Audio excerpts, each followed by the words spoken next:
Hey guys! Welcome back to another mini vlog. So for today's video, ayan, na-miss ko kayo. It's been a while na hindi ako nakapag-upload sa YouTube at saka sa Facebook. Sobrang na-busy lang talaga. So this time, andito tayo ngayon sa TGIF, dito sa BGC. So itatry natin guys kung talaga namang affordable and masarap yung mga pagkain nila dito. Let's go!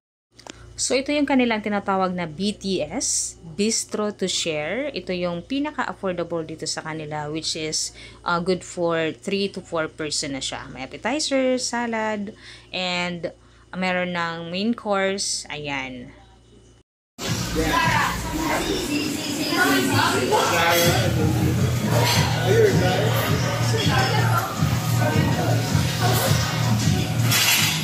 Items with complimentary. This one, guys. Okay, so habang nag-aantay ka ng mga in-order nyo, meron silang ibibigay na complimentary chips, which is good, masarap siya, and malilibang ka while waiting sa food na in-order po natin.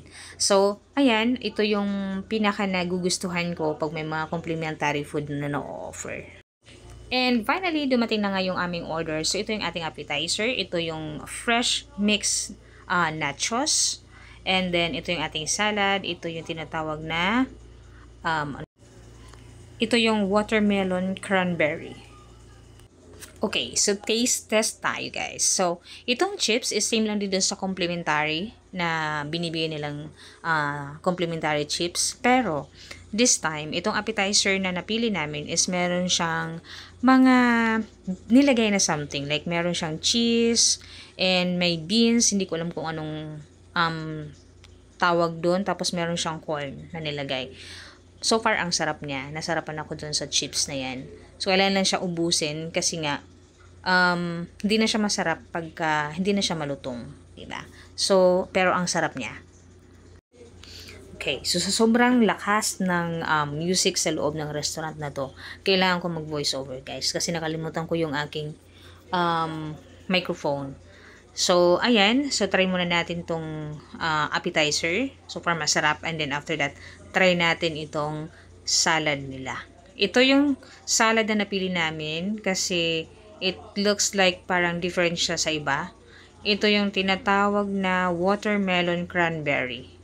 Watermelon cranberry. Ayan yung sauce na yan. Medyo, interesting ako dun sa sauce. Kasi para siyang, yung sausawan, yung lasa niya is parang bagoong, pero hindi ganun katapang. Which is, maganda yung naging kinalabasan nung hinalo mo dyan sa salad. Kasi may kasama siyang bacon, cranberry, and then watermelon. Ang sarap niya. Hindi siya na overpower yung lasa ng sauce. So, ito naman ating main course. Ito yung pinili namin. Ito yung pork loin. Grilled pork loin. Ayan siya. So, ang sarap din yan. Hindi lang ganun kalambot yung pork. Pero, alam mo yung manageable naman pag kinain mo. Like, mangunguya mo naman siya. Hindi makikipaglaban sa tinidor. So, yun. So, masarap. Overall, like 10-10 talaga itong mga to sa akin. Super nagustuhan ko tong salad na to kasi nag-i-enjoy ako habang kinakain ko siya. And then, yung crispiness nung bacon. Yun talaga yun eh. And then, yung sauce is plus na lang. And then, hindi siya talaga nag-overpower. And then, next, ito yung kanilang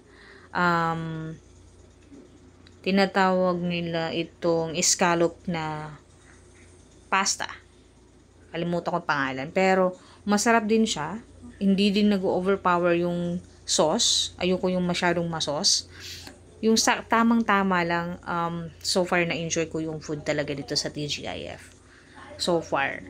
So, this is my first time. First time ko dito kumain. And, hindi ako nagsisi. Kasi masarap.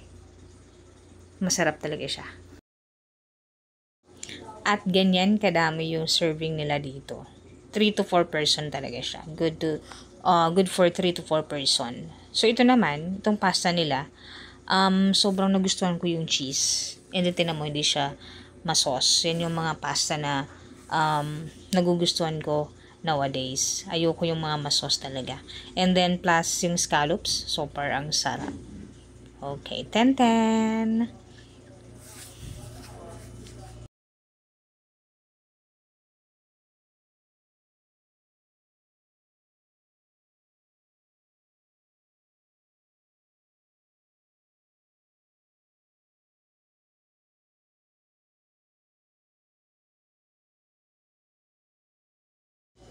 And this time, itry naman natin yung kanilang grilled pork loin. So, ayan. Tatlong hiwa to, like tatlong slices ng pork. Ayan. Hindi nga lang talaga siya ganun kalambot. Pero ang sarap, malasa, yung sauce para sa akin. So, this is my own opinion. Like, yung panlasa ko to, we have different preferences like taste buds. So, ayan. Pero itong rice nila, havay na havay. Ang sarap. Ano siya? Sinangag. Ayan. Ang sarap. Pati yung veggies na nilagay, sobrang nagustuhan ko. Feeling ko ano yun eh. May kangkong doon na natikman ko na napakasarap nung lasa. Hindi ko alam kung anong nilagay dyan. Hindi ko malasahan kung anong mga pinaglalagay. Pero, nagustuhan ko talaga to. And then, sulit siya. Yung tatlong slices siya. Tapos, malaki yung serving, pati yung rice. Diba? Super sulit talaga. Ayan. Ayan siya, yung nakain ko, na para siyang, kangkong. Ang sarap ng lasa. Oh my God. Okay. Thank you so much, TGIF. So, na-enjoy ko yung experience na to. Super. Thank you so much. So, aftermath, guys. Isang salad. Dalawang pork. And still have nachos. And take out na lang. Yeah, sarap yung food. Super. Ano lang. Yung pork lang is, a little bit parang matigas. Pero masarap. Hindi na kasi siya mainit. Baka ganon. Pero masarap siya overall lahat.